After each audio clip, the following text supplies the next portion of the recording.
Okay, thank you all for coming to the North County Roundtable on Thursday, September 14th, 2023. We're going to be addressing the Santa Maria River Channel clearing and community involvement in watershed issues, as well as the Santa Maria General Plan, and then we'll take updates from participants.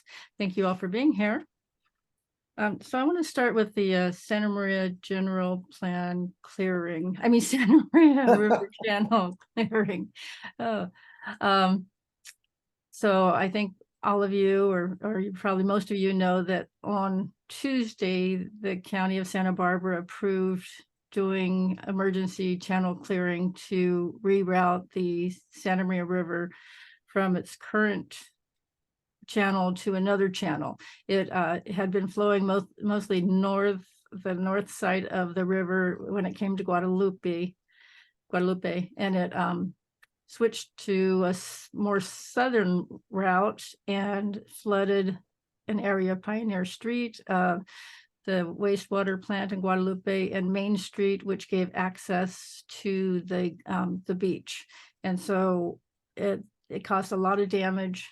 And County Supervisor Steve Lavignino and the County Public Works Department came up with a plan to reroute the channel to temporarily divert the river back to where it had been flowing for quite a while, and to alleviate the flooding in Guadalupe, as well as putting some baskets, they call them. There's some formal name for them that I'll find in a minute.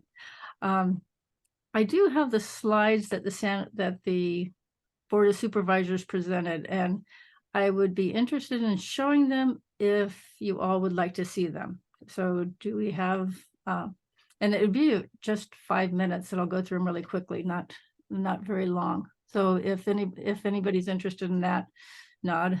If you don't want to see it, then just put your thumb down. So we can go into that quickly. Yeah. Okay. So let me go to that.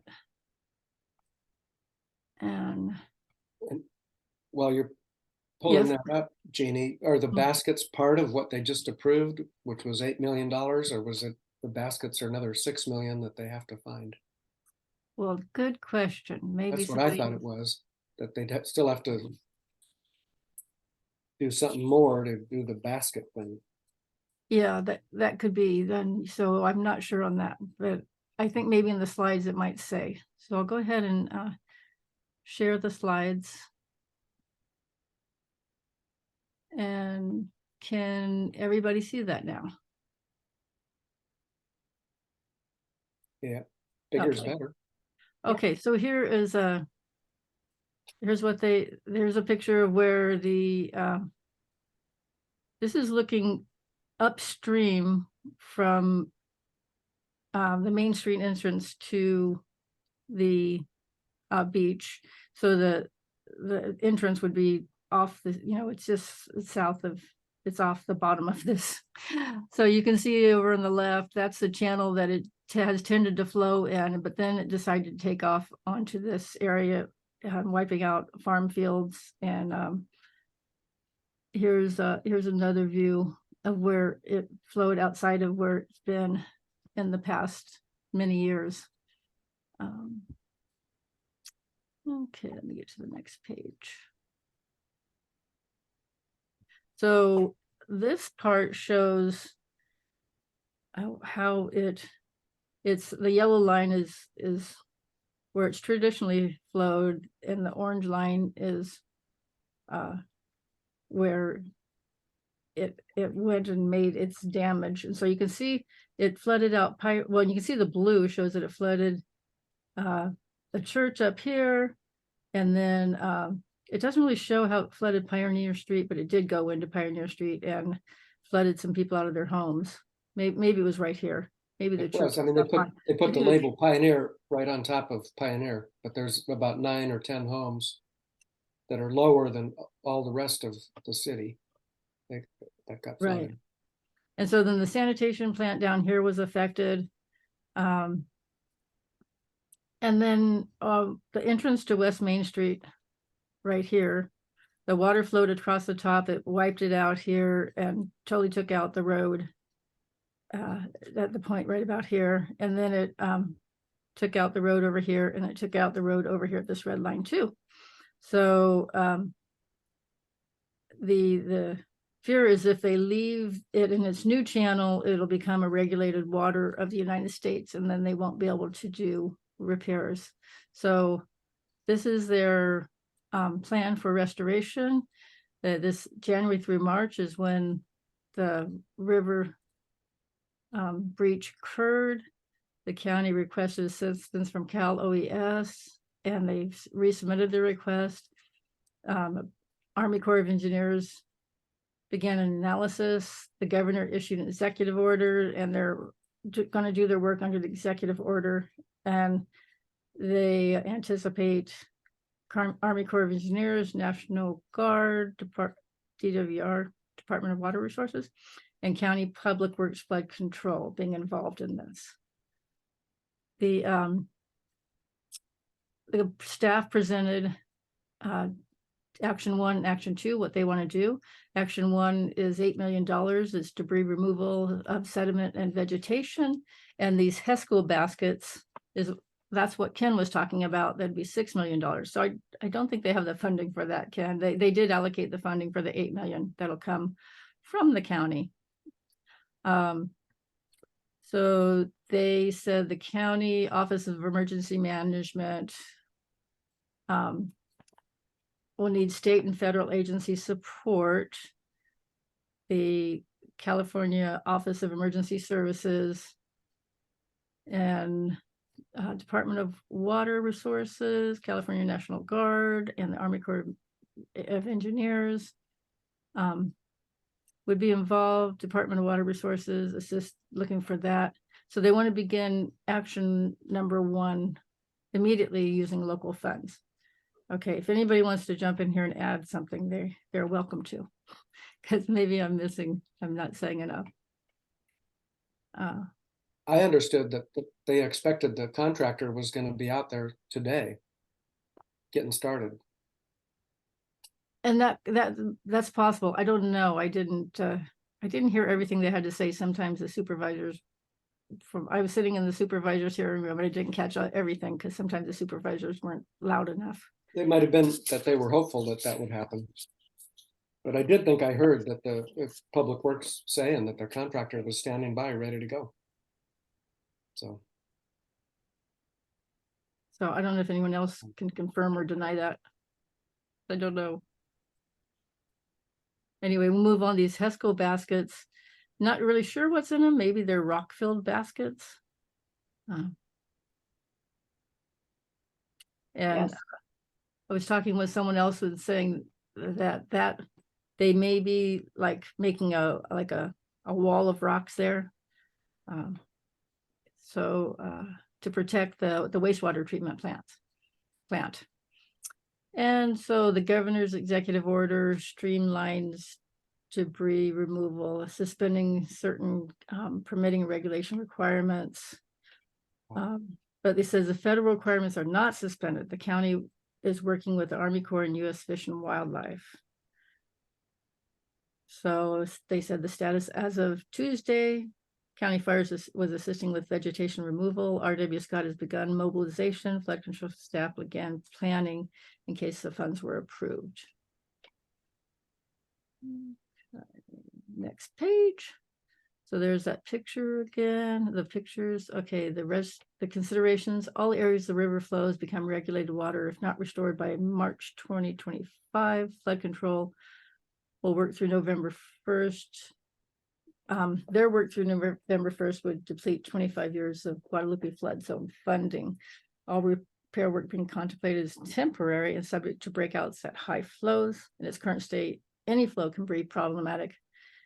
And action number 1, they say reroutes back to natural path. Well, I think that's the natural path is really the path that it's taken over the last many years, but its natural path is the entire Santa Maria Valley, including all of Santa Maria and quite a large area because rivers tend to meander. All of Santa Maria, and Jeannie knows this. As far south as Betaravia Road, basically. Yeah, the ancestral riverbank is along Betaravia. Right. Oh, I'm sorry, somebody else want to talk? It's fine to say something if you'd like. Okay, so here's, they've outlined 3 damaged sites, E, C, and W. They, there's $2 million for emergency opening, tens of millions for permanent opening if river is not restored.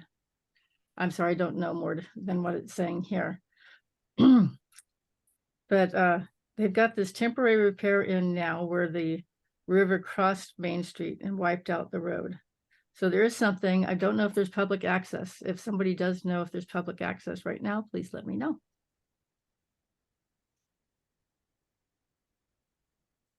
So what they decided was they would locally fund Action 1, debris and vegetation removal within the Santa Maria River from State Highway 1 to the Pacific Ocean, if time allows, prior to the expiration of the governor's executive order, which is November 1st. Public Works estimates that this effort would cost up to $8 million. It's their preferred option. As they said, state and federal governments have failed to provide implementation support up to date. And so, whoops, that's more detail, which I don't think we want to get into right now. So that's the end of it.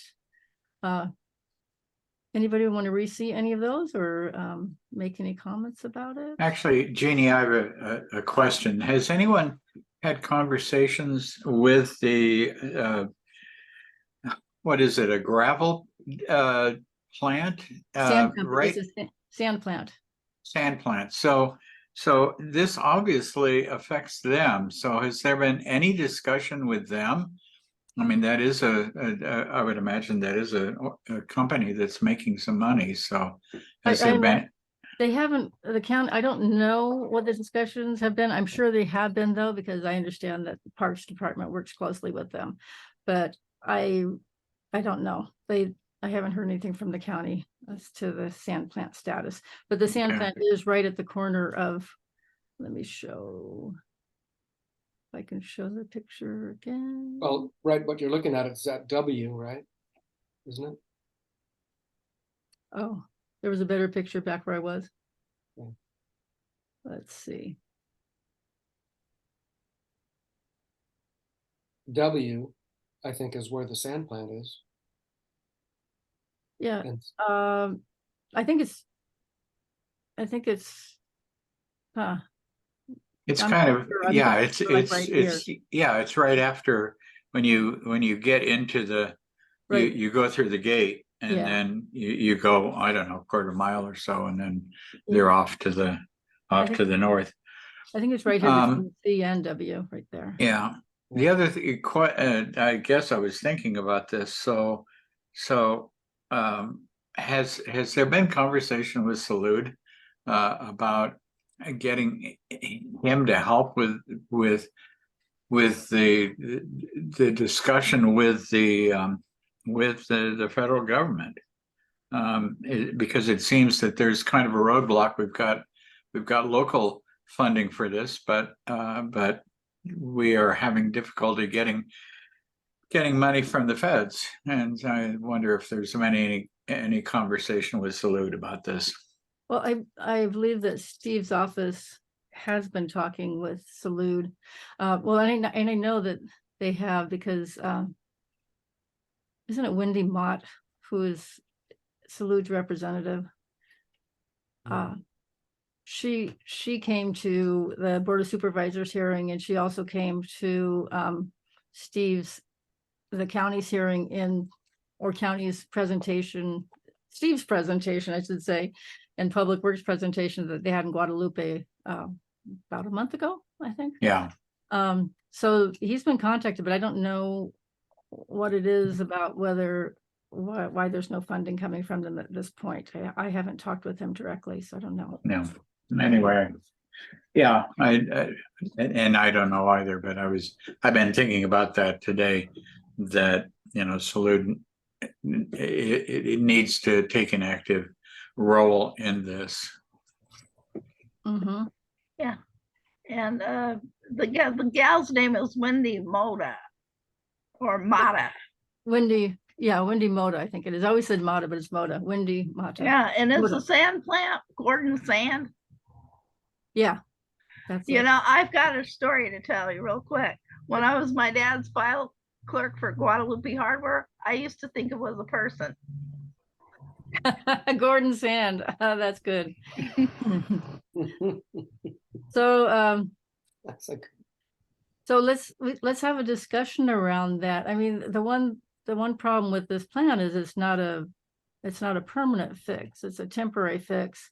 It does have some environmental impacts, but I think it was necessary to go this route because otherwise you're going to have flooding in Guadalupe probably again this winter. And so you need to do something so that you're not affecting that sewer plant again, so people aren't being flooded in Guadalupe. But what's a long-term solution? I think that's where maybe we can try to come up with, I don't know, or they need to study other alternatives, I think, to come up with a long-term solution. And we as citizens, or we as residents, can give our input on it as well. So I'd like to open it up to discussion as to what people think.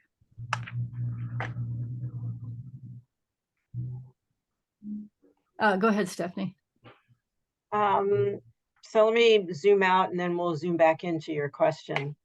I do think that there is a role for the grant funding that we are currently enjoying from the various funders, Cal EPA and Whaletail and Rose Foundation, to start to have these conversations in a way that will engage the county and even the feds.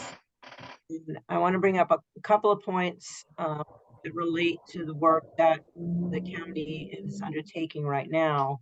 You did mention in your opening that there is a state executive order, but it does not relieve the county from needing to have federal permits for this project. And that is no small feat. And so it'll be very interesting to see how Army Corps, they do have an emergency permit. It'll probably be used for this, but then they need to do something called a consultation with the other federal agencies that oversee endangered species. And that consultation is also can be very onerous. And so those federal permits cannot be sidestepped. And even though this is a temporary fix, it will kind of set up what the expectation is for the future. And I wouldn't want to see anybody, flooded in the future. But what they're planning here will require annual maintenance. And anytime you start, essentially tinkering with the system, you end up tinkering long-term. And I'm very familiar with the levees on Rio Grande Creek and can talk about the last 20 years of what has transpired there. There is annual maintenance. There was a breach in 3 places this last year, even with the annual maintenance. There's a maintenance district. It's costly. The landowners and farmers contribute to that maintenance district. It's called a zone of benefit in San Luis Obispo County, and it was passed by a 218 vote. So all of this to say that this is, an ongoing story. And I do think that a conversation with the county about long-term approaches is critical in terms of what might happen down in this particular area and in the flooded area in Guadalupe, but throughout the watershed, to essentially work with nature as best we can to find approaches that protect health and safety, provide water, continue to provide water, and also provide habitat for the critters that call this home. And so I'd like to figure out how best to structure that conversation going forward in the next 6 months or so, as we're seeing how this unfolds on the ground. And so I would urge us all to work together and come up with a way that we can have a long-term plan with the decision makers, with the funders, and I'll do a little bit more presenting about this in a couple of weeks at the Natural History Museum presentation about the watershed. And I don't know if that's gone out to SBCAN yet, to all of It has. your Oh, yeah. members. Great. No, that's I'm not going to something we'll be sending out shortly. Okay, great. I'm not going to speak directly to what's going on here, but the comments in that presentation will talk about our partnership with SBCAN and Cause and the community and the water quality training that we've been doing, and just begin to, bring the conversation further into the community. And I'll, present the context for what happened here within a watershed perspective. In other words, this happened in a number of places along the coast. The Pajaro had a huge levee break. Thousands of people were impacted. Roy Grande Creek, up and down the coast. This last set of storms, those atmospheric rivers really did a number. And so how do we think about that long-term in terms of climate resiliency? So for my interest, I would like to see us work together in partnership to work on a watershed plan, a watershed action plan for the Santa Maria River, and include as many groups and individuals and municipal entities that would like to participate. And we've done this several times in several communities on many watersheds, and it forms a blueprint that folks who work together can agree upon and look for funding to implement. And so that's kind of my initial volley at this point, with a lot more to come, hopefully in the future. Cliff? Yeah, I'm curious. So we're worried, and I've never liked the Army Corps. We're worried. Why are we so worried about the federal government taking over the control of this water? And I think I know the answer, but Steph, I'm curious what the answer really is. Well, they have control of it now. We're not losing it or gaining it. There's really no change. What would change as a result of doing nothing in this situation is that come, what was the date? Sometime in 2025, if nothing was done here, the pathway that the river is currently in without any work being done to it would be the new sort of recognized FEMA and flood control pathway. And that isn't necessarily a horrible thing. It just means that it would take more effort and more money to do channelization, put in these gabion or rock baskets, which again are sort of temporary. They need to be maintained. My preferred alternative, and even though we haven't done a CEQA review of this, when I look at situations like this, I try to figure out which parcels want to be sold for conservation easements to, say, the Santa Barbara Land Trust. And how do we get money to do that so that landowners can be fairly compensated for the loss of their property? And then we have places to recreate wetlands that were there before, that we've removed through agriculture and other good reasons, so that we have kind of the sponges that can come back and do what used to be there in terms of attenuating flood flows and, of course, providing habitat for fish and wildlife. And so a long-term process could certainly involve the Army Corps for looking at some of these solutions. As an agency, they have regulatory purview in this situation.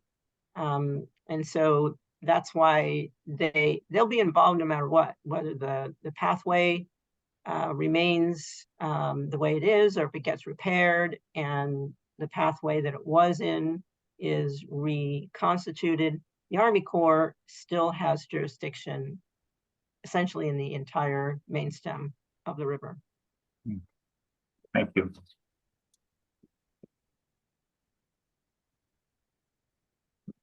And the one other thing is that the sponges help to recharge the groundwater basin too. So there's another benefit of having that. Yeah, the sponges in this part of the watershed are pretty low down. So in terms of, they're low in terms of almost reconnecting with the estuary. And so the groundwater is already pretty high. I mean, that's why we see water still standing there for so many months. But if we can work with the community to build some wetlands higher up in the system to have a similar effect, or some storage projects, underground large storage that takes water off the Sisquoc is one that we're working on right now to see it, to just learn more about how that might work, to basically grab the water when it's coming off at high velocity and large quantities off the Sisquoc, which is not dammed, and store it and try to attenuate or bring down that peak flow when it's really roaring. And we don't know. I mean, you have to do a lot of thinking and researching to understand whether that would even have a beneficial impact in a storm like we had this year with the double banger of January and March, one after the other.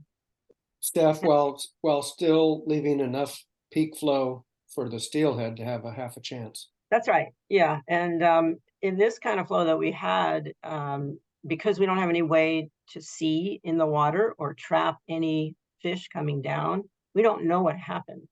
And it's really hard to say if fish came up during this flow, if any resident fish left the system in this flow. But yeah, we have a pretty good idea of what the fish need in terms of flow. And that will be used to better understand how much to take off the peak flow, when, and then when also to release it to recharge the groundwater. Similar to what Twitchell is doing already. Go ahead, And Tim. Tim, chime in here anytime with your hydrology stuff. I'd love to, but you're doing great, but I'm here. I wonder if someone could speak to part of the problem, from what I've read, is that FEMA basically doesn't value the city of Guadalupe. That's my interpretation of what I've read. Something about a 4-to-1, is it worth FEMA's spending money on a community? Steph, can you or Carlo or Tim speak to that? Am I misinterpreting? I don't know much about how FEMA makes decisions, other than they come into urban areas after big events like this, and they essentially redo the FEMA maps, and they make decisions based on the amount of water coming out of the upper watershed and how it lays out over the community, which areas are flooded, and they redo the calculation of emergency funding that goes to communities based on those updated FEMA maps. I don't know what the formula is. We have another project in a neighborhood on a tributary of Arroyo Grande Creek where that is happening right now, where 8 houses were red tagged. And we're working on restoring that channel with some habitat in mind, but also for conveyance to protect the community.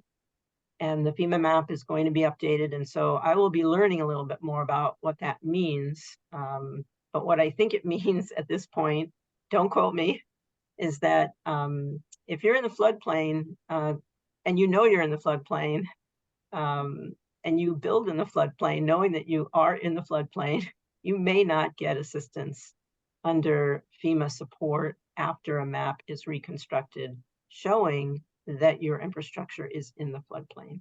So it's a way for the feds to dole out money according to a formula.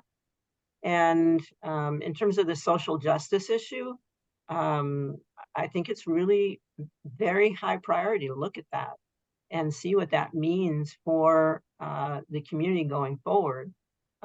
We certainly will be doing that in this residential community called Tally Ho, where folks who couldn't afford to put their homes on additional foundations, higher foundations, lost their houses because they couldn't afford to do the transition work that was needed in a storm like we had this year. So there's definitely a social justice element to try to figure out how best to work with the federal government to make sure that people who are at risk and don't have the means to take care of it are considered. It, And well, at the meeting that was held in Guadalupe, and Jeannie, you can help if I heard what I think I heard, that the people on Pioneer who lost their homes, that it had not been declared a flood zone, and still FEMA will not help. So yeah, definitely a social justice question. Thank you you. know, I don't know about that. I thought FEMA was supposed to be helping. I don't know what actually happened in that situation. I have understood, and we'll get to Carlo next. I I've understood was, that oh, sorry. sometimes FEMA pays to relocate people, though, when it's a really bad situation that's going to keep recurring. Carlo, go ahead. I was just going to say, I vaguely remember that I was there, Pam, at that hearing, and I vaguely remember, and if I misquoted, please like don't rely on my account, that I think they were looking at property values specifically, and sort of like that was, and again, what goes into their actual like appraisal of like the properties. Is there some sort of like inherent biases against like, the community of Guadalupe? I don't think that that's what the engineers wanted to say that FEMA was doing, but I think that it was kind of like read between the lines. I think the cost of putting in the repairs would have been, I guess, not worth the actual whatever the properties were valued at. Is I think what FEMA had declared. I'm Yeah, not good. I'm not a FEMA expert, but my understanding of that 4-to-1 ratio is it's based on the valuation of the properties that could get flooded. And for the local context, you see where the Santa Maria levy, the official levy, ends. That's basically, they maximized protection of, all the assets that are in this, like the city of Santa Maria when they built that, because it was, destroying the city of Santa Maria is a lot of infrastructure. So that levy exists, and then they chose a cutoff point somewhere, and it ended up unfortunately above Guadalupe.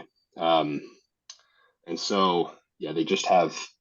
My guess is that FEMA probably has limited funds, and they came up with some arbitrary cutoff. They said if it costs, 4 times as much as the property's valued at, we need to spend that money in other places where the ratio is lower. Because if you live in a city where the ratio is like 2-to-1, it would make sense to spend the money there first before 4-to-1, I guess. So yeah, unfortunately, that's just how that equation plays out. It doesn't mean that that's the only solution. That just means the FEMA basket of solutions is limited, but there might be other ways that we can mitigate flooding impacts without FEMA's building a levee. I'm not an engineer. Don't quote me on that. Oh, I think the next thing I want to talk about regarding this is what we're doing, creating a water team and working towards the future. Oh, and before I do that, though, I want to talk to Carlo. Do you have any idea, is the land trust looking at any land up here that might be close to the river that people might want to put into conservation element that could do something like what Steph was talking about? I'm not entirely sure, but that is that's something that I'll look into. It's I think if you're all familiar with like the land trust, I think the issue with the land trust, and it is something that we've been sort of working towards, is that our land trust has traditionally operated in a very cookie cutter land trust way, aka most of the people that we've had easements with are people, with large properties, ranchers, and it's kind of hitting all of like the points of communities that historically haven't been fully served by people's local land trust. So I'm not entirely sure. We do have conservation easements that we've been looking into in the surrounding in the surrounding area. So that'll be something that I think if there is sort of, there is a need obviously for resilient communities, and we as Elantros, we're also acknowledging that a lot of our literature and some of the work that we've been doing hasn't fully addressed that. So I think that is something that I could look into. But just to answer your question, I'm not sure yet. Is what I'm trying to get at. Okay. Well, I hope you'll stay involved with us, because I think you could be a key player if we were to go forward with something like this. It'll take a lot of planning. Yeah, and I think just for my personal on like the programs aspect and community, I mainly do community outreach stuff, but it is one of those things where at the end of the day we should be, conservation should be for everybody, even though that's not the way that the land trust as a whole historically has been operating. But we are under new leadership, but I think it's just like slow in coming. But for now, I'd like to just be involved in this conversation and sort of, so I think what it's going to need like a lot of in-house people saying, hey, we need to actually be thinking about, resilient watersheds and sustainable communities moving forward. And I think conservation easements, although they're not perfect, there's some issues with conservation easements, in my opinion. I think that they're still pretty valuable. Real good. Real good. Okay, I'd like to go on to the second part of the water part before we go into the Santa Maria General Plan. We have started this water team with Creeklands Conservation, and Creeklands has also been working with CAUSE, but now we started in January. CAUSE and Creeklands have already done some water testing before January, and then in January, SBCAN started working with Creeklands to do some more water testing, but that's when the floods came and wiped out our access to the Santa Maria River estuary. So we are looking at alternative places to test and to keep the dialogue moving like we are right now on bigger watershed picture items. But we do want to get a team going that will go out into the Santa Maria River and do some testing. We've recently found a site. Actually, it took me a while to remember that the city of Santa Maria bought property in the Santa Maria River. We had to find a public site. We couldn't just go on private property without permission, and we didn't know who to ask permission from. But then for some reason, it came to me that the city had bought property. And I should have remembered that, because I was involved in a grant that started their process to do what they did. And Steph was involved in that too. And so we found a property that the city owns, and it's accessible. It actually has signage out there that tells you about the wildlife that's there. And so we can make this entrance from Presker Park and walk on the River Levee Trail to a point where we actually access the riverbed, and we can go out and do some testing there. So we're proposing a testing date. I'm going to show you a picture or two. Ken and I went out there yesterday. Yeah, it was yesterday. And don't show the picture of Gus. That's like the best picture. That's not his actual name. Okay, so let me see. We're gonna go here, right here, and share. So this site is, you can see the Highway 101 over there on the left. The water's flowing just fine because Twitchell is releasing the water. They still have 24%. They're 24% full at this point, so they'll be releasing water for not sure how long, but for some time. You can see that it's actually flowing in varying levels. And let's see. So we met a nice man who didn't really want his picture taken but from behind you can't see who he is. But this is him crossing the river. So you can see that it's very shallow. The deepest it got for him was like up to his knees. Let's see. This is yeah, there he is. His knees got a little wet right there. Yeah, there's a little sandbar right in the middle, so he was like walking on water, and then that was about it. Oh, I got a couple of little videos of the water flowing. Sorry, I'm scrolling like that. I'm probably driving Ken crazy. No, but you're showing all the little signboards about the Yeah, flora. I'll get back to flora that them are in out there. just a minute. I just wanted to show, this is looking upstream. Beautiful. It's just beautiful out there. If you know, I hope you can come and join us. We'll walk out to see the river actually flowing. And like you see, it's safe right now, as that gentleman was able to walk across it. That there are gentleman some- also, he also told us that upriver, do you have a shot, Jeannie, of where the sinkholes are? Yeah, 'Cause- yeah. So he's told us a few places that had, what were they called? Sinkholes. Sinkholes. So to Right- avoid right the under the sinkhole, highest white cliffs there. like There. where the white is over Yeah, here, right there. sinkholes. You across don't want to that. cross right there.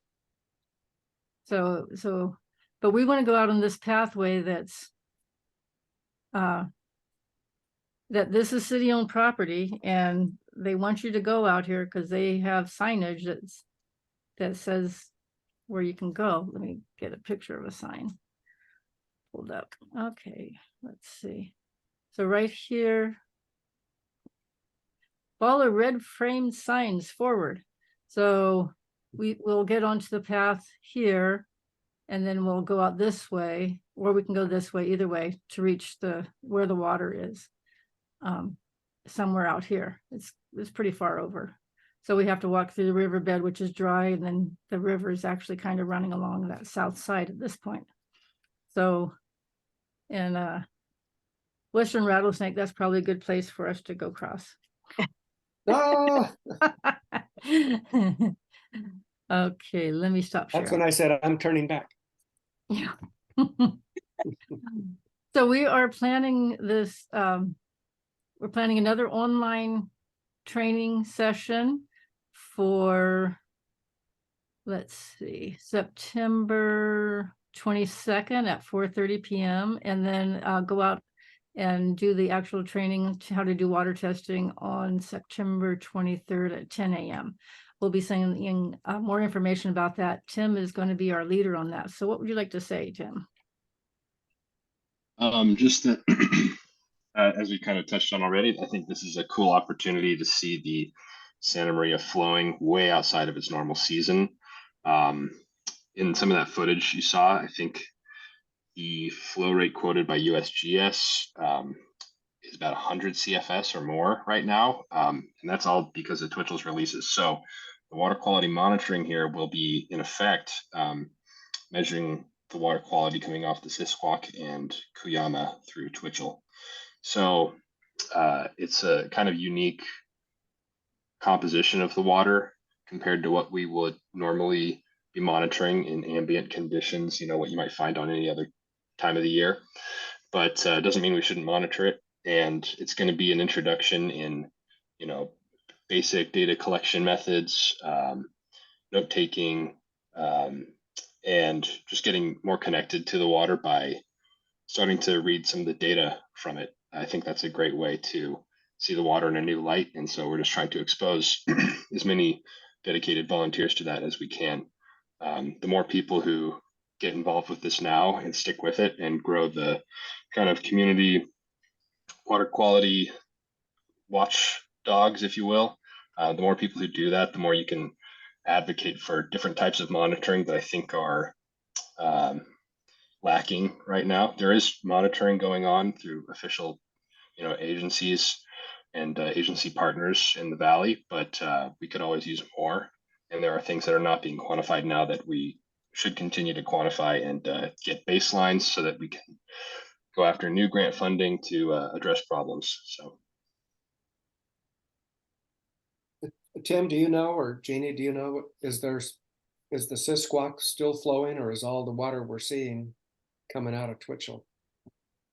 it should be all Twitchell as surface flow. There is a reach of the Sisquoc that I think is officially dry, at least by the online gauges that I have access to. It's possible that the some of the surface water in the Sisquoc goes underground and pops back up somewhere. But basically, as you know, the Santa Maria Valley is a big sieve, and a lot of the water coming in is sinking right down into the ground. So That's where we like it, yeah, except when the steelhead want to come up. Yeah. yeah, they had their chance this winter. If they didn't make it up yet, they got to wait for the next storm. Yeah, I'd like to have both underwater and surface water. Okay, does anybody else questions or want to add anything to that before we go on to our next topic? I just want to let people know that a part of the work that we're doing on the Santa Maria includes developing a watershed report card. And I'll be talking a little bit about this also in the presentation sponsored by the Natural History Museum later this month. The idea is that as we collect water quality data, we'll also be looking at data that others have collected and put it together in a way that is accessible for you, me, and everybody to be able to understand what's going on with the water quality watershed wide. In other words, starting in the Sisquoc, what is it like coming down through the Sisquoc, and then what is it like in the Cuyama, coming down from the Cuyama, and then they join and they become the Santa Maria. What is the water quality in the main stem like? What's it like in the Orchid Solomon Creek area? And providing a visual way for people to see what that water quality looks like, instead of looking at spreadsheets and maps and all of that. We're going to try to put it together in a way that's accessible so that everybody can look at it and say, oh my goodness, look at this horrible water quality on Orca Solomon Creek. What are we going to do? But, oh, look at this great water quality in the Sisquoc. That's awesome. It's a wilderness area. And aren't we, lucky to have that wilderness area in our watershed? And so this is coming. We have, I think, another 8 months or so to come up with a very early version of this. And so stay tuned, more coming. Lawanda.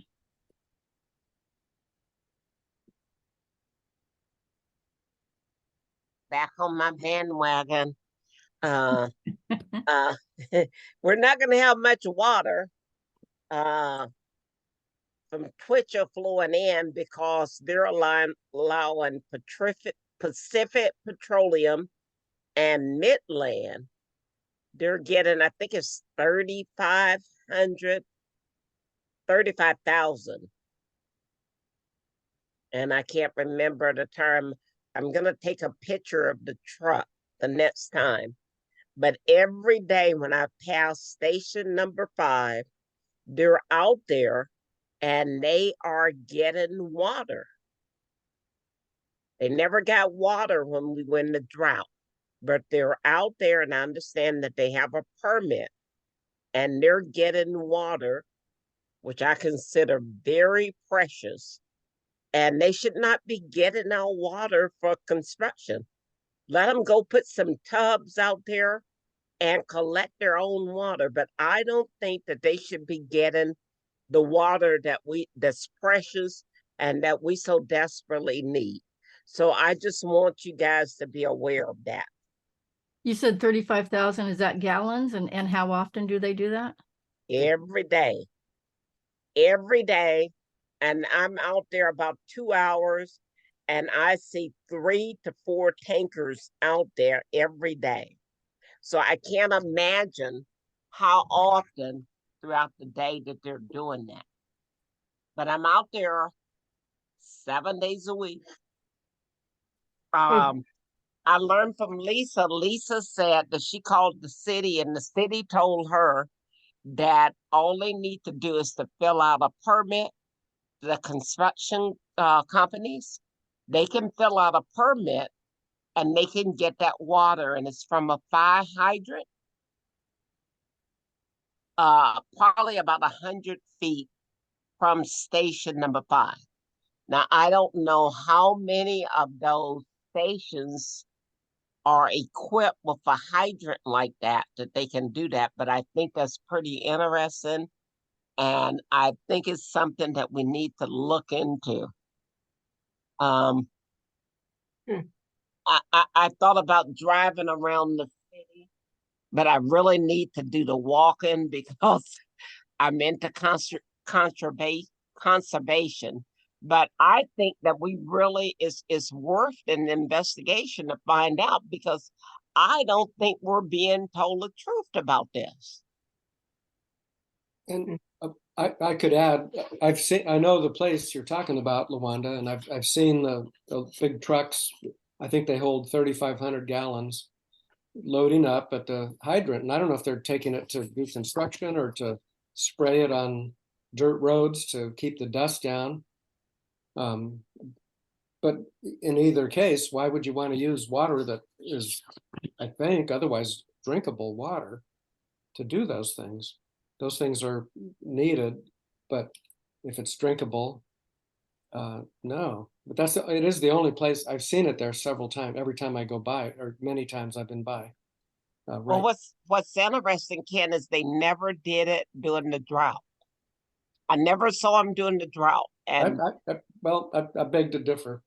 But oh, you did? You I saw? I shouldn't beg to differ, because let's see who's on the call, and I differ with her. Hi, Sarah. So I differ with her, and then she proves me wrong. But there, I think, Lawanda, there were times about 3 and 4 years ago that I saw these trucks filling up there, and that's when it alarmed me. I didn't do anything much about it, but I said, "Wow, that's crazy. We're in a drought, and they're running water into a tanker truck that looks like an oily truck, no less." And so that's probably going to spray the road, or is it going to go to pump water back into an oil well? I didn't know. I didn't look into it. Sorry. Well, I'm glad you brought it up again. Yeah, I'm definitely like red alert. Yeah. And I think we should all be on red alert.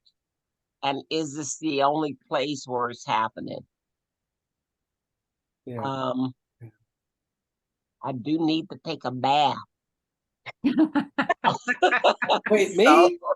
Yeah, so I just it's alarming that they're there so many times a day and they're taking all this water. Wow. I was just on the Pacific Petroleum website, and it looks like they might actually offer services of water tanker trucks. So they may be supplying water for other projects as well. People may be hiring them to deliver water for projects that may or may not be related to Pacific Petroleum's work. So that's interesting too. Well, I talked to several of the drivers and asked them, "What are you doing?" And they said that they were actually delivering the water to places where they did not have water hookup. Which kind of made sense at first, but it continued, and so I'm like, no, something is wrong with this picture. Okay, well, it's something we could look at. I don't know how it relates to overall water usage in the city, and I don't really know what to do with that information at this time, but I mean, it could be. It's just FYI. Okay. It could be 1% or 0.5%, or really significant. We don't know. Yeah. Why don't you have Taylor at the Sun look into it? Could be a good story. And thank you. Tim's sitting there this isn't even what he's here for, but he's just click, click, click, looking stuff up that we're talking about. So thank you, Tim. That's how I operate. You're welcome. I love it. I just love it. I want to welcome Mel Raveling to our meeting. I haven't seen you in a long time, Mel, but thanks for coming. Is there anything you want to add?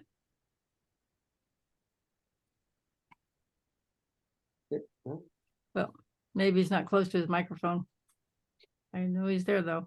Okay, well, let's go on to the next topic. I'm going to turn this over to Ken. We're going to talk about the Santa Maria General Plan. And I see Steph's waving goodbye. Thank you, Steph and Tim. We're going to put out more information about the upcoming meetings and information regarding water in our action alerts. So if you're not signed up for sbcan.org action alerts, please do. But that's probably why you're here, because you got them. So thank you all. Thank you. Look forward to seeing you soon.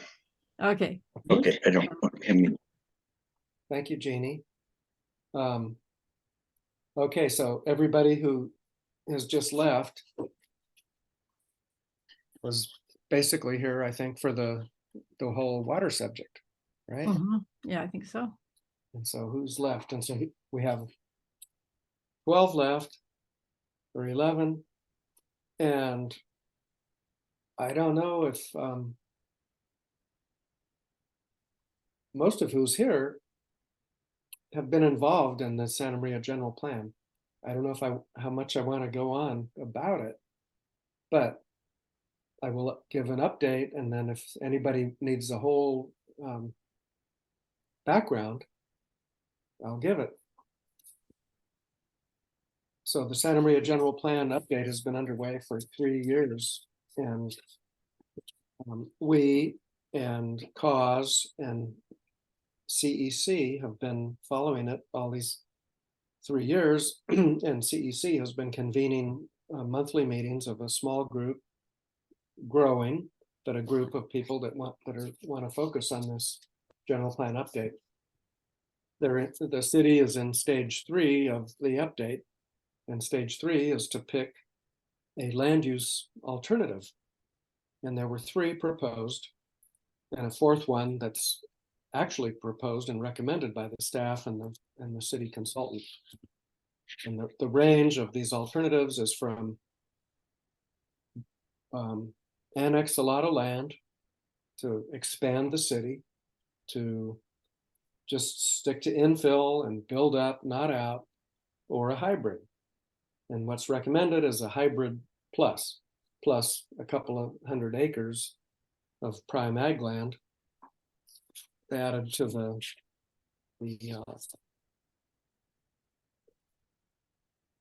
one that was called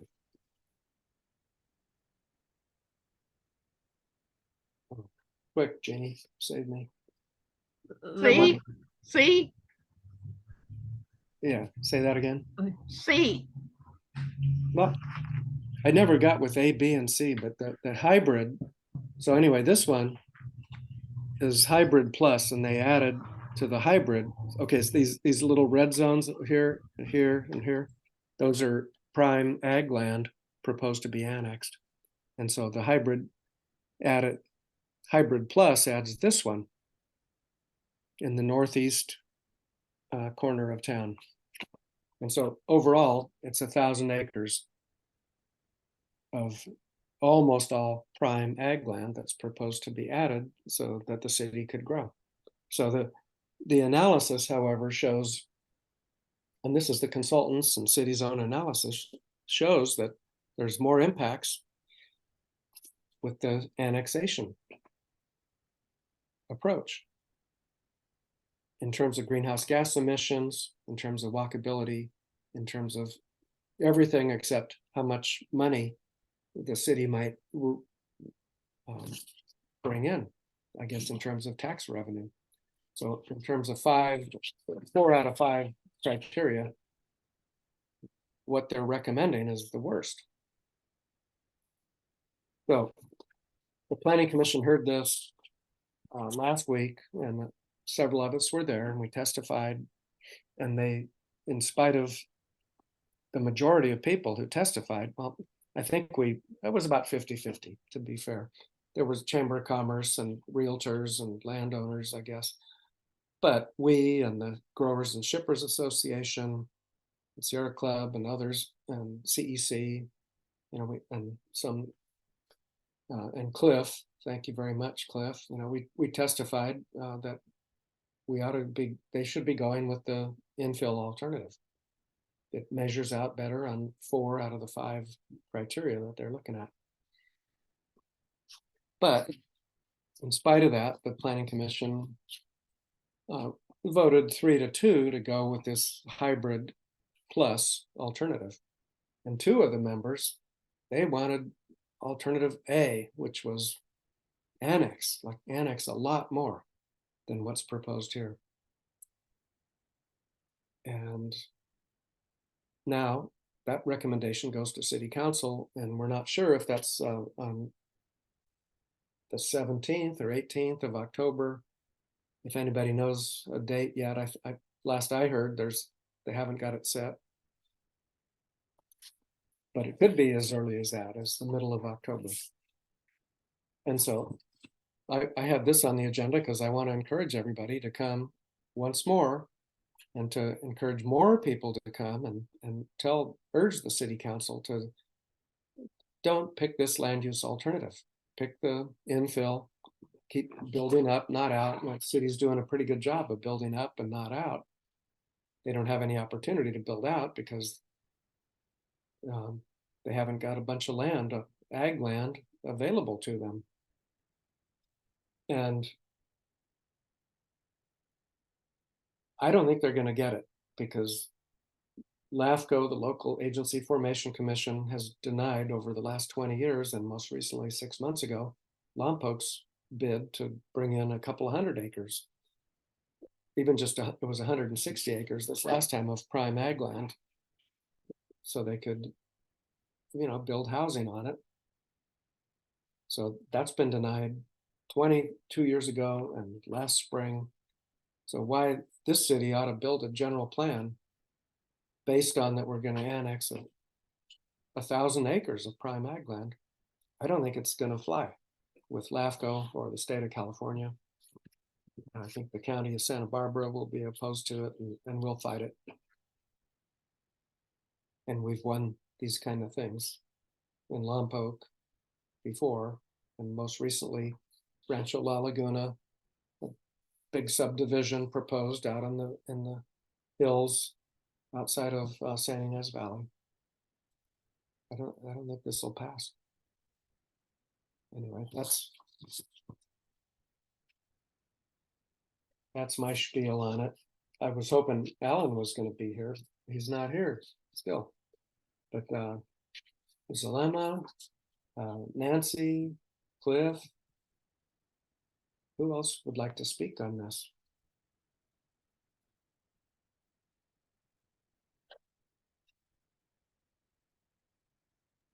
I guess I could say just a few words. I thought that Ken and Alan made a good pitch for it. I think that the commissioners, a couple of the commissioners had their own attitude about this, and they ignored the will of the people, either for B or C. A was not popular.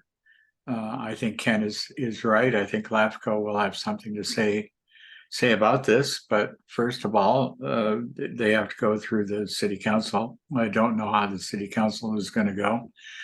I don't know about folks like Carlos or Maribel, especially, who was on the commission. It'll be interesting to see how she reacts to this. But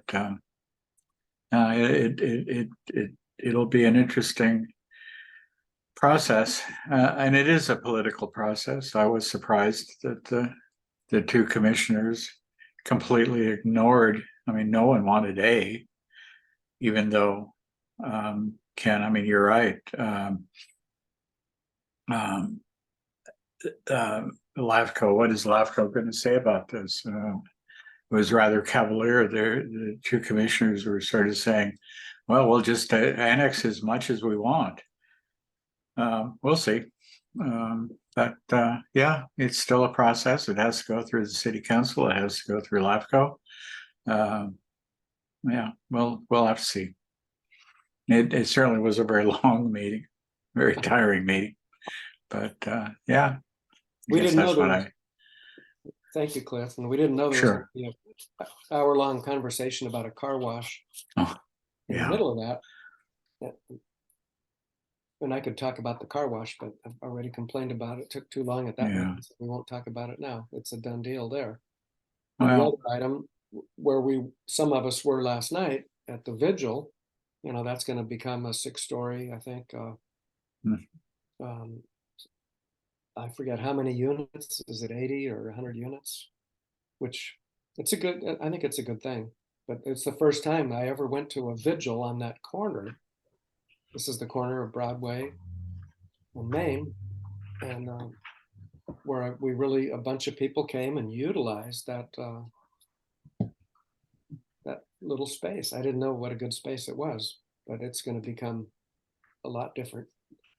It's a good place for dense housing. I totally agree. I think we were all kind of upset about like how good of a space is the parking lot central to to the town, and yeah, I think everyone just kept mentioning how that's going to be turned to housing, which we need, but we also need spaces to for the community to gather. Um, and it was a really good space. From the conversation, hi everyone. Good evening. So Sulema Leman with cause she they pronouns. I didn't get to introduce myself. I was on a call.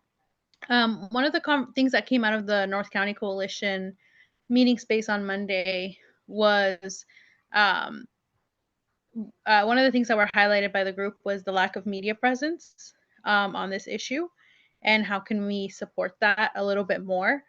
Um, I mean, even in last night's event, we put out the press advisory to a lot of local news, and we didn't really get coverage or follow-ups from anyone. I know, Cliff, you also volunteered to send it out, and I don't know if you heard anything back, but we didn't either, which is really unfortunate that we haven't really heard from anyone on, you know, matters that really matter to the community. It's really gonna, um, from last night's vigil for the farm worker who passed away in a workplace accident to, you know, how we will grow as a community. Those are all things that should be reported um, to our community in English and Spanish, and Mixteco as well. So it's very unfortunate to hear those pieces and to experience it yesterday. And I think one of the things that we talked about was potentially doing an op-ed, whether it was SBCAN or CEC or a joint effort within the North County Coalition, writing an op-ed from our perspective on like a review of that meeting and what we hope, and a call to action to the community. And I personally felt really appreciative of CEC, Alan and Farah really, you know, making themselves available to do presentations for community members. It is a triumph to do a trilingual policy training. Like, I cannot stop singing praises about that. That is incredibly amazing, and such a feat. And I am definitely interested in how can we bring that to our base of youth and farm workers who join cause every 2 weeks, and making sure that we do our part to participate in these decisions that are really going to affect the future of Santa Maria. So I definitely am interested in talking more about the op-ed, seeing how I can support. I think that there's a lot of work that I would like to do, and kind of like, you know, hold myself accountable, and y'all can hold me accountable too, in terms of media relationships, making sure we build those up a little bit more so that it's actually reporting on the news that impact our community. And yeah, that's kind of the two pieces that are kind of coming up for me. Thank you. Lawanda? So, Zelina, sometimes we haven't gotten coverage, and I have been pissed. But what I do is I call them, and I make sure, you know, if you call them and you call them out, they will start covering you. And what I think you need to do is, if we have videos and we have photos of the people that were there and any other footage, make sure that you send it to KSBY.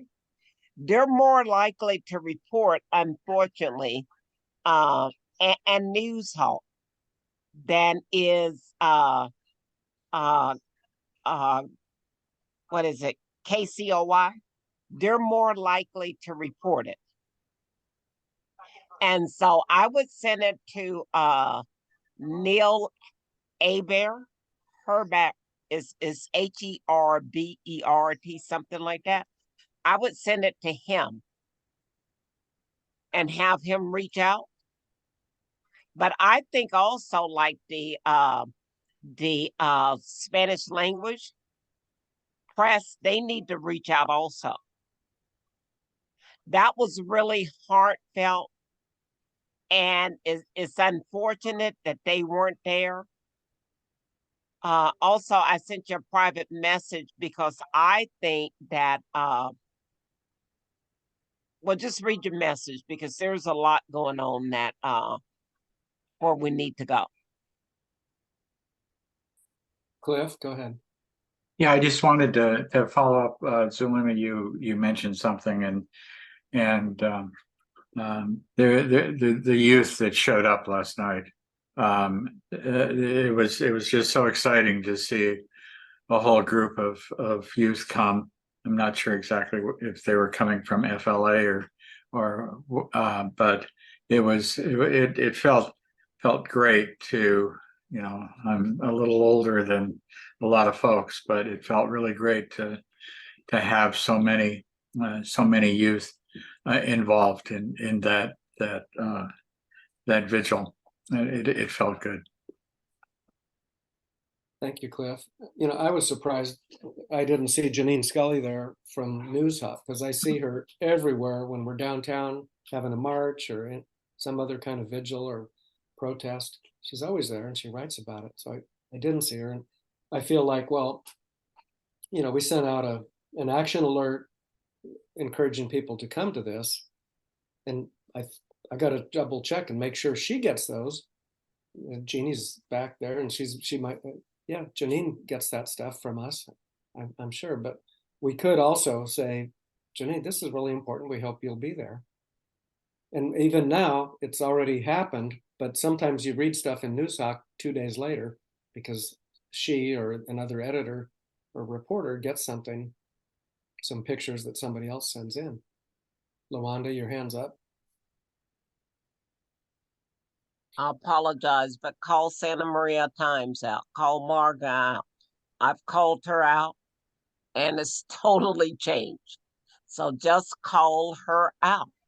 I mean, personally email her and or call her. It really makes a difference because I do think that she's trying to do the right thing. But if we don't hold them accountable, they don't. And I really want to applaud you all on a great job last night, especially for the quick turnaround. It was beautiful, it was raw, it was emotional, and it was heartfelt. Yeah.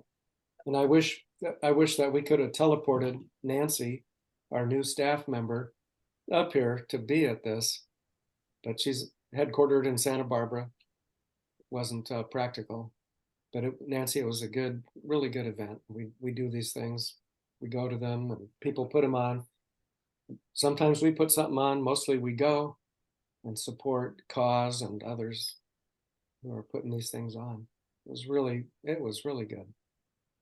But I just want to add one thing also, and Lawanda, your point is well taken, because a lot of times you will get results if you talk directly to the person in charge, but they also have fewer resources than they used to. And a lot of times, if you write up a news release and you write it in news style, sometimes they'll, like for the newspapers, they'll run it maybe close to verbatim and give them a good picture or two, and they'll put that in.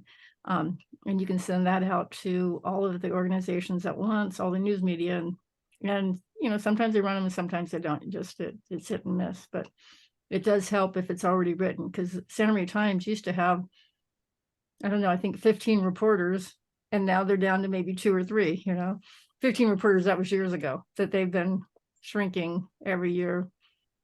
That, you know, that there's other media now. You've got all this online media and less money for newspapers. So, and not to put you on the spot, but who knows how to write that way? well, okay, so journalism is my background. I used to work for the Santa Maria Times, and so I was a reporter, and then I was a columnist for like 20 years. But we'll put Nancy on the spot, because we were going to talk to her about writing this op-ed that was mentioned earlier. with information from Ken and Alan.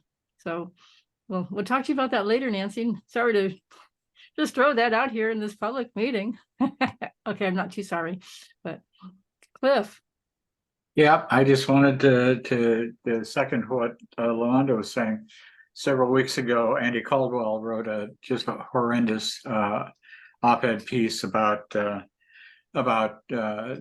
treatment of trans individuals. It was just an awful thing, and so I called out Marga. And I wrote her and said I was really bothered by it, and I've been hoping that someone with Planned Parenthood could write something. But basically, when she responded back to me and said, "Okay, send me something, we'll publish it." So yeah, I think Margaret is trying to do the right thing. Yes, I think they're probably more conservative than I wish they would be.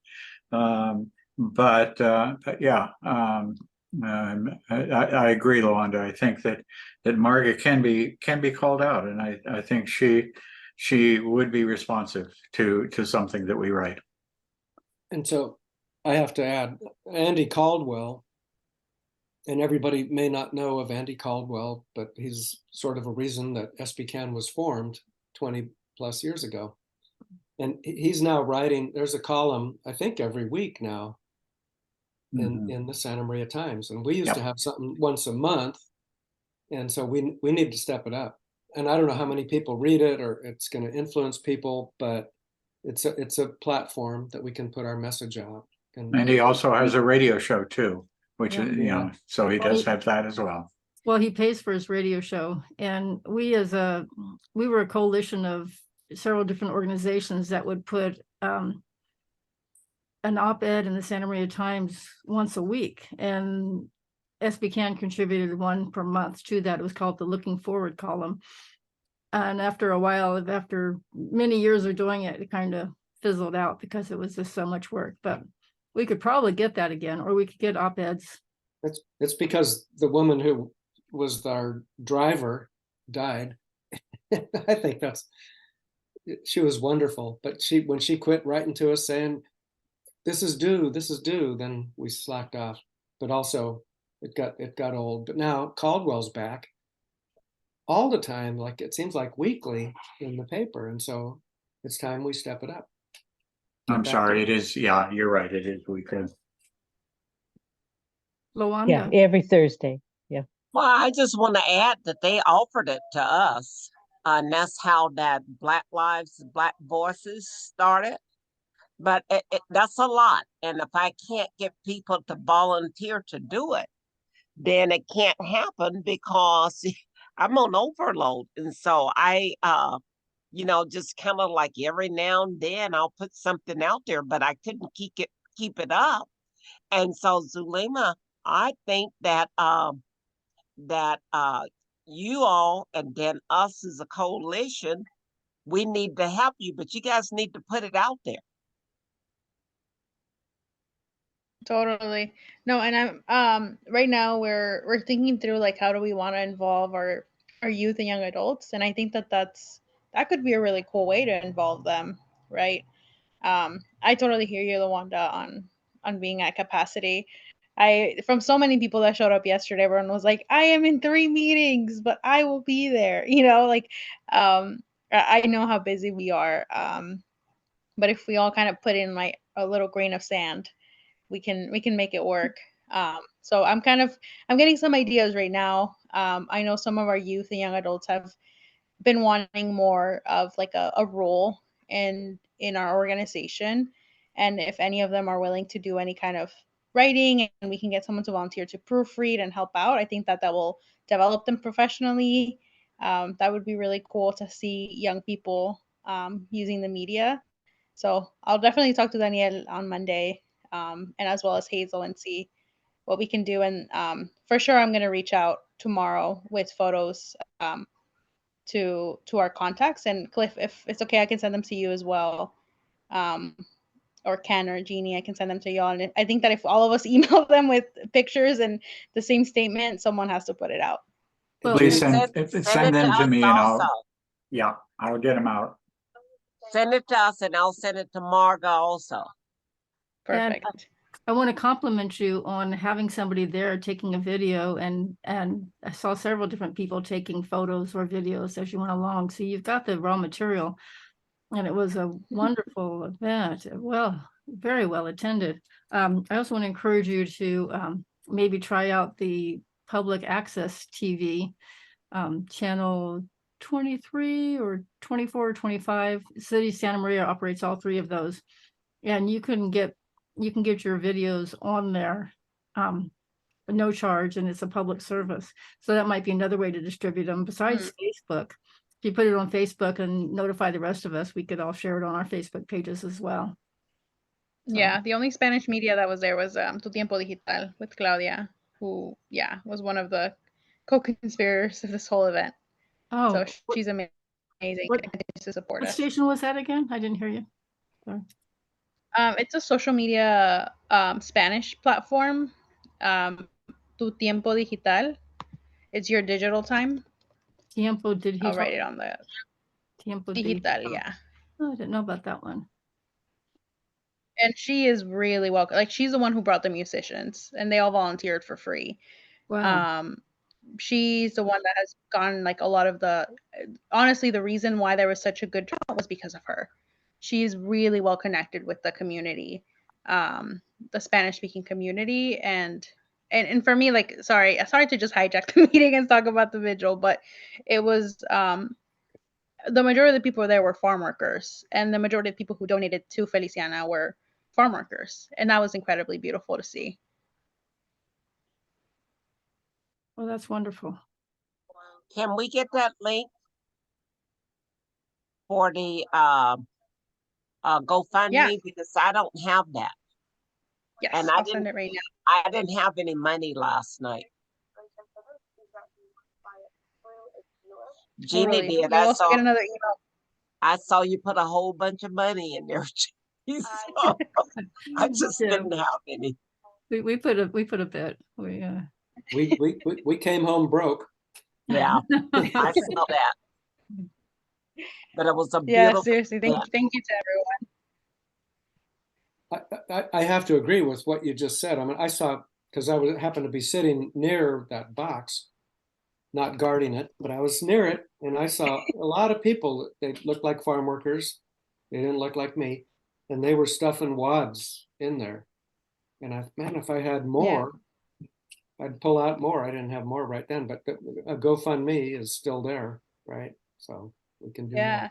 No, and that's beautiful. I mean, I'm so incredibly grateful for everyone who's been able to give, but especially for like the farm worker community to come out for the farm worker community. A lot of the folks who have the least amount, it was, it literally makes me choke up, because it's community coming out for community. It's them showing up for themselves.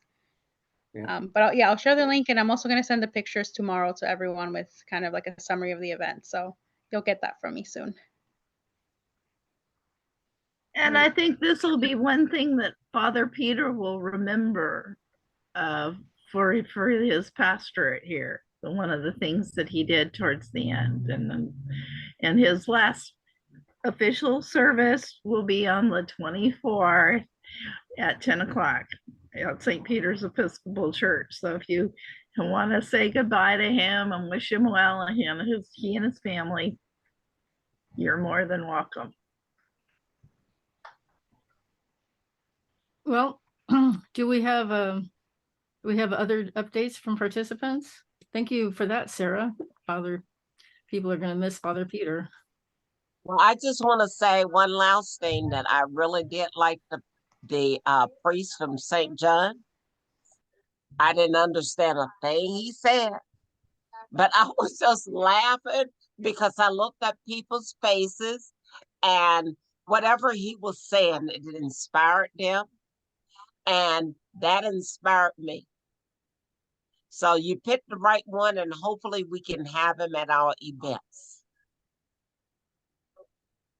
We don't have many, so we need to make sure that the ones we have, Pastor Bob and now Father Peter gone. So, you know, we need these progressive fathers and priests for our movement. Yep. Okay, any other updates? We're kind of at our time here. We usually just do an hour and a half, so there we are. I'm so excited to see you here, Carlo. Is that what you said? You usually go by Carlo? Did I get that right? Yeah, you got that right. Yeah, Carlo Magnus is my legal name, but yeah, I think Salima mentioned something about the being a capacity. So I'm part of two teams at the Land Trust. When they hired me, they had to write in responsibilities for a stewardship team. So I do go out on the properties that these rich ranchers have that I wouldn't, ideally want to spend a lot of my time, monitoring the easements, but, that is, I guess part of what comes with the territory. But my team, my work for the Land Trust programs is relatively new. And because we're at capacity, there's a lot of like fumbling around, but I think for me, I think just showing up and seeing what like the community leaders are doing, is at least like my first step. It'll probably take some time for like the Land Trust, to really be seen as community leaders, given that we haven't actually as an organization been fully showing up. But yeah, like thank you for having me. So are we going to see you again then? Yes. Are you able to attend on a regular basis, or will it just be occasional?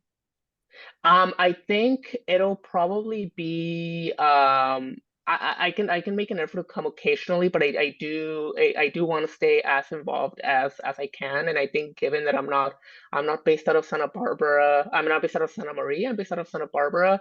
So there is a little bit of like that problem with our donor base mainly being based out of Santa Barbara, and our programming also kind of reinforcing that same bias with South counties, basically where the majority of our donor base has.